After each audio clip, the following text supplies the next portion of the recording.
Here are 5 mini board game reviews.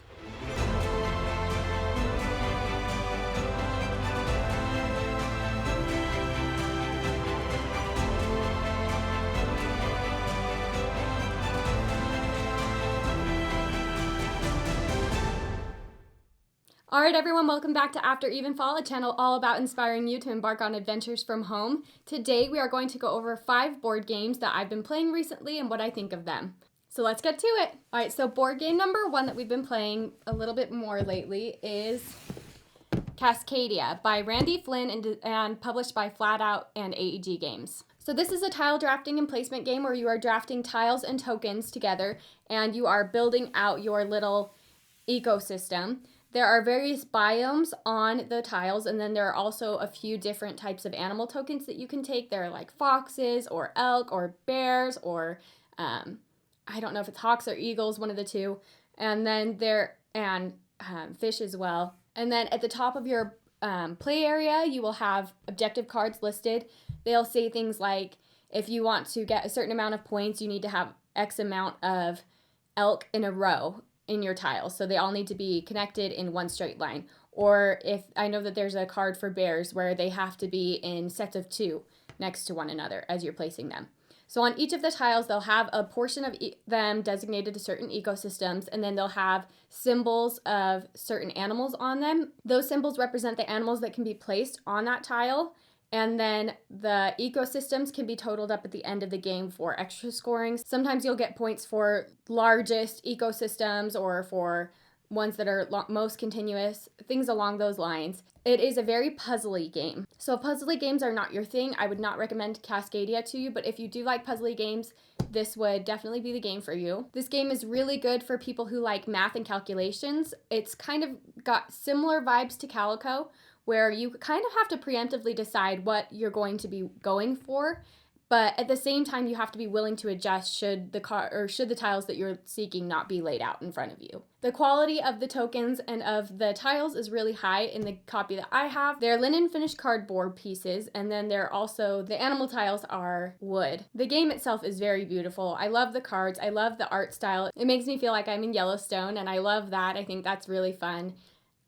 There's also an expansion to this game. There's the Landmarks expansion, which came out recently. I have not played that, so I can't speak to it, but it's one that I'm really looking forward to getting because I think it could add a lot of fun extra elements to the gameplay. I would say that this is a really good entry-level board game for people who are maybe into more thinky games. It's kind of got the vibes of a gateway game. I gave this game 4 stars just because the vibes of it are a little bit similar to other games that I've played. However, I still really enjoyed it overall. It plays really nicely solo. It's very hard to win, but it's a very fun game, and that is Cascadia. Okay, so the next game that I have, I gotta make sure these are right side up because in my last video, I accidentally held the Mountain Goats game upside down the entire video. So, gotta double check that it's right side up. So my next game is Clank, a deck building adventure, produced by Direwolf and designed by Paul Denon. So I know that a lot of people, this was their entry level game into deck building games. For me, mine was Dominion, and we played Dominion a lot in my late teenage years. And we only recently picked up this game, maybe within the last year or so, and we have just played the heck out of it. We love it. There are so many fun features to the game. I love that you have the deck building mixed with the dungeon crawling. So in this game, you are exploring this dungeon, you're trying to exploit its riches, and in the process, you're trying to be as quiet as possible, which is where the word clank comes in. Occasionally, you'll get these clank cards that have to be placed down, and then you will have to add clank to a certain area on the board, and the clank gets added into a draw bag later. And when it's being drawn out, you have the potential for waking the dragon, which might make it so that you might not make it out of the dungeon alive, which happens more often than you'd probably like. This is a game where the risks are high and the gameplay is all the better for it. And if you have played Dominion, I would call this like Dominion's hotter older sibling.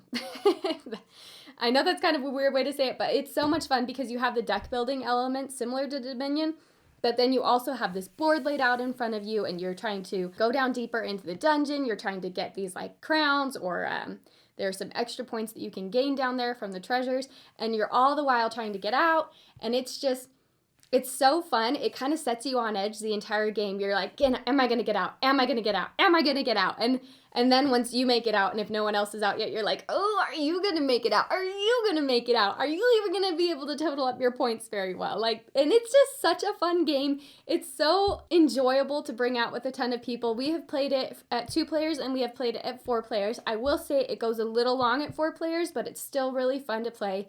I would highly recommend that you play this with people who are maybe somewhere in the middle of the hobby or into the heavier end. It's a harder game to teach for people who are more interested in the light end of the hobby, but it's still super fun game. I love like the wide variety of cards that you can play, and I love just how nerve-wracking the whole game is. Like, you just feel like you're on this timer the whole game, and it's so fun to try to just beat that timer out, and I really love the game. I gave it 5 stars. It is on my list of some of my favorite games that we have. Not my top 10, but still it's pretty high up there. And that is Clank, a deck building adventure. So my next game is Cubitos by John D. Clare and produced by AEG Games. So you've heard of deck building games. I just talked about one, but have you ever heard of like dice building games?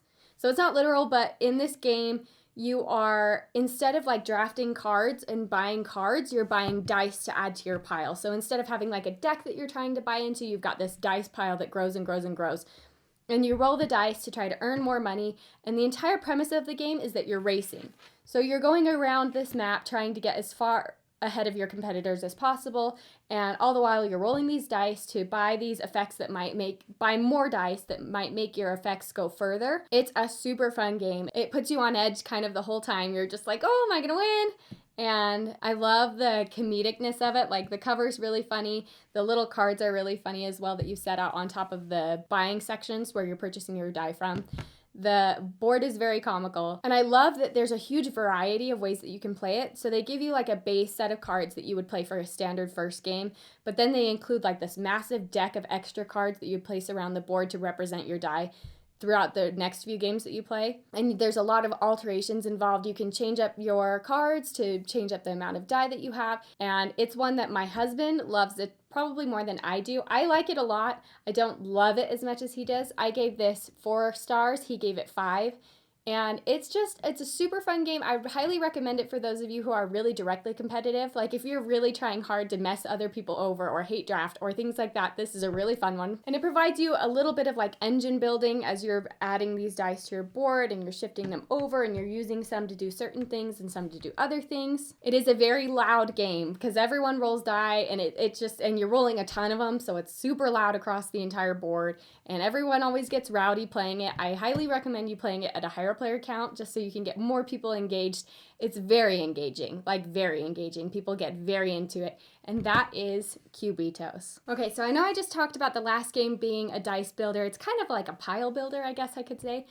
This next game is a dice builder in a more literal sense, and that is Dice Forge. And I'm gonna obliterate this name, but it's by Regis Bonesi and published by Libellud. So in this game, you are competing against other players to gain the most victory points, and in doing so, you have to adjust your die faces. So the game comes with these snap-on die faces and snap-off die faces, and the entire game, you're popping off these die and using the money that you gain from them to buy new dice faces to stick on top of your die that'll hopefully allow you to buy better cards later in the game. There's an element of like drafting where you're drafting these dice face plates off of the pool board, whatever it's called. And then there's also an element of like card play where you've got this massive board that has all of these little cards around it to help you gain points throughout the game. This game is excellent. I love the idea of changing the face of your die. It's so fun to just pop them off, pop them on, and just constantly be moving your die around. And then you have like these little boards down below you that you are keeping track of how much money you're gaining or how many moon symbols or how many of the red symbols you're getting. There are so many components in a good way. And one thing that I especially love is that the insert for this game has spaces for every single item. I cannot emphasize to game companies enough how nice that is. I do not want to have to go and spend extra money on Etsy to buy inserts or to buy filaments so that I can make my own. My preference is always if the game maker can put them in there and make it nice and make it work and functional, 100% I will take that every time over having to do all the extra stuff. Now, it's kind of complicated to put away the first time that you're figuring it out, but after you've done that a few times, it's really easy to have everything go right in its spot. I really love like the board that you draft all of the die faces off of has little insets for the dice faces to go in, and it would be a nightmare if you had to set that out every game. But what's nice is it comes with this slide over the top envelope that you slide the whole entire thing into, and on the top of the envelope it shows everywhere that the faces go so that you remember to put it away correctly, and then you have like an elastic band that you put over it to keep all the die faces from falling out or getting mixed up or things like that. It is so nice. Every game should have that. And I wish that more companies did that. This one, love it. Anyway, gameplay itself is super fun. We've been able to play it with quite a few people, and it's always fairly easy to pick up. At first, it can be a little complicated to explain all of the rules, but once you get going, once you get playing, everyone picks it up. And it's really exciting. I think it's a fantastic game. I gave it a 4.5. My husband gave it a 5. And we love it in our house. It probably should get to the table more than it does, and that is Dice Forge. So my last game is a game that I find to be really unique. So Dice Forge was unique in the like dice face switching mechanism to it, but this other game I think is unique in a whole different way. I think the game is beautiful, and that is Dive. And this is another game where I can't pronounce the name, so I'm going to put that in the description. But this is produced by Sit Down Games, and it is a very easy game to pick up. I love how learning it isn't that difficult at all. It borderline, just because there's no reading or anything like that, you could probably play this with younger children. But the premise of this game is that you're on an isolated island and you still have these traditions that are upheld. And one of the traditions is that the chieftain throws a rock into the ocean on the solstice, and as it sinks down, it's your job to try to dive down the deepest to collect this rock. Now, there's not actually a rock to collect in the game. That's just kind of the idea to give you an excuse to go through the layers. But as you're playing the actual game, there is a tray set out in front of you with stacks of translucent cards on top of it. Now, each of the translucent cards will have like seahorses or manta rays or sharks or extra elements. Sometimes they'll have little bubbles in them to make things even more confusing. And your job is to look down and to try to bet on where you think elements are in the layers. So I'm trying to bet and see if like, oh, is the shark on layer 5? Is it on layer 4? You're trying to guess as you look down at these translucent layers. And it's also got an element of like kind of the element of deduction, but then you also have these folders that you pop up and put over your thing because you're trying to lay down bets as to whether you want to take those layers or not, right? So there's numbers 1 through 5, and on each of the tokens that you have in front of you, there's a number side and then there's a number with the shark side.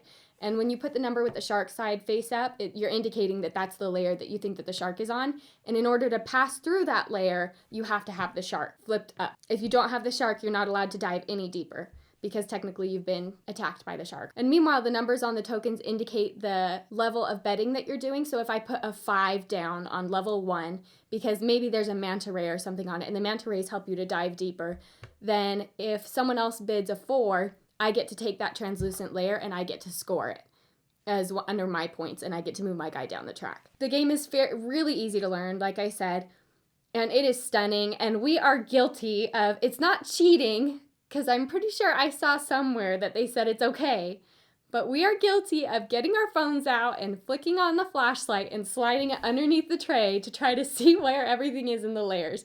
And just as a PSA, that is like the most useless method to try to look through the translucent layers. All it does is make the sharks look closer than they probably really are. But the whole game itself is so fun, and I love that you can play it with a variety of ages.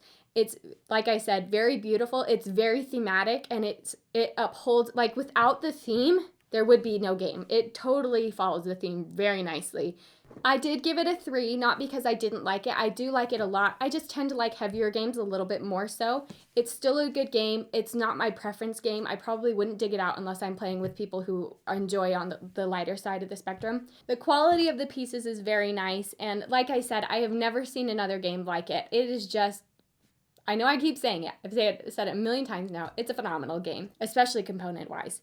and that is Dive. All right, everyone, so that has been 5 mini board game reviews under our Board Game Bites, and I hope you guys have enjoyed everything that you've seen. If you like what you saw today, please don't forget to like that video, and also don't forget to subscribe if you like our content and you want to see more of it. We would love to have you join us here at After Evenfall, and every one of you means so much to me. I'm so appreciative of everything, and I hope to see you again soon.